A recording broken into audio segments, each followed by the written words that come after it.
This part of the video is going to cover our paper shapes or collage shapes. In this case, I've used scrapbooking paper. You can definitely use your vintage papers, graph papers, office papers, anything at all, except some of the handmade papers don't fit in the paper punches that I'll be showing you, but that doesn't matter. You can still use those. You can just draw your shapes. The reason you are seeing these very precise shapes here is because I've used paper punches, and I love the convenience of them, and there's just something really satisfying about punching a bunch of shapes over and over again. It's fast, it's simple. So I'm turning this one upside down. This is a large circle, 2.5 inch maybe, by Marvy. So I'm turning it over so I can see where I'm punching, and then you push it up so that you hit the edge and make sure that you're not going to get a partial cut. And press the lever all the way down. And this one has this little sliding thing to flip it so that the paper falls down. And mine actually, this one is getting stuck. There we go. So you slide it up. When I slid it back in, I didn't put it quite in right. And it gives you this perfect little circle. You can also use your templates. One of the advantages of having a slanted desk is that it doesn't give you as many muscle problems, but then all your stuff slides down if you don't have enough little sticky things. So might be a little rumbly. Or I'm going to show you a few more paper punches. They of course come in all different shapes, all kinds of different shapes, and different sizes. I have several sizes in all the basic geometric, well, I guess not all, squares and circles, and I have some hearts here. And one thing that's helpful if you're cutting along a piece of paper, if you've got these things all in a row, you can get to the middle of your paper just by cutting that away. And like I showed in the other collage layer, you can use this as a layer on your mixed media background, and it makes it really interesting. It catches paint and all of that. So then you've got this edge all even again. I don't really try to match up any designs on my papers, not generally.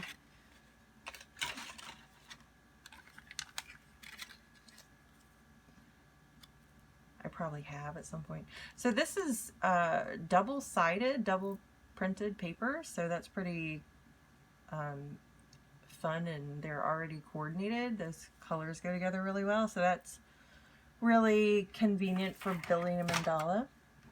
Another shape that I really love, and I also love this style of punch, and I think this is Fiskars. Yeah, this is Fiskars.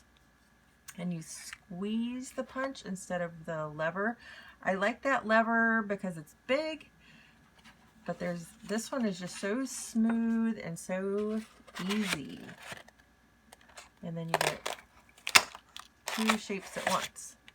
And you could stack those if you wanted.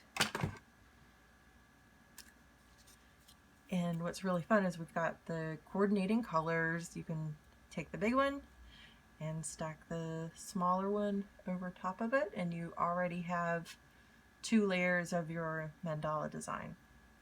So we will see if I actually end up doing that, but that is an option.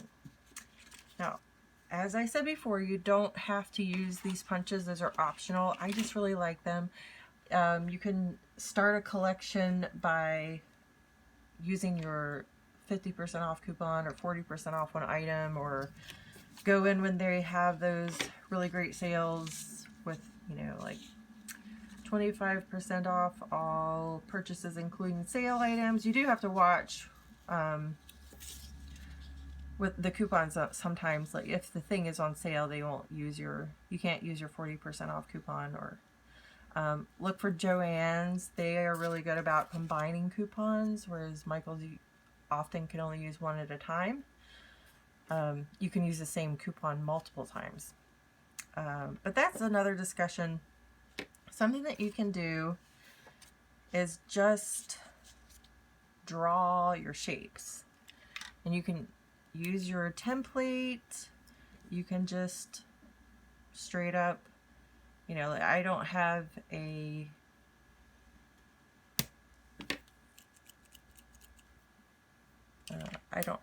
punch that makes this particular shape, so maybe I want to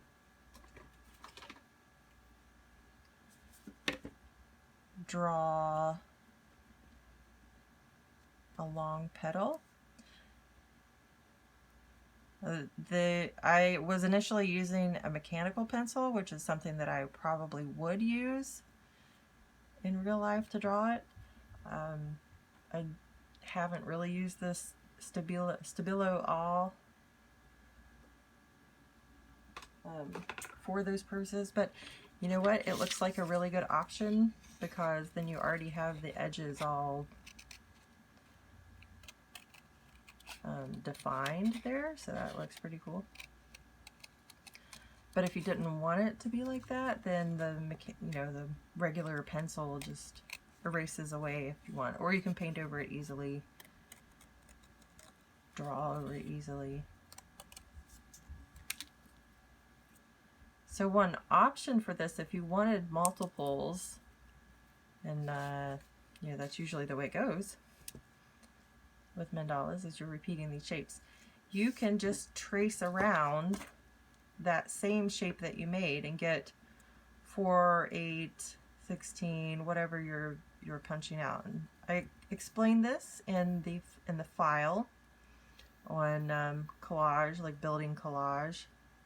So I don't generally plan out initially how many I'm using, or I just randomly make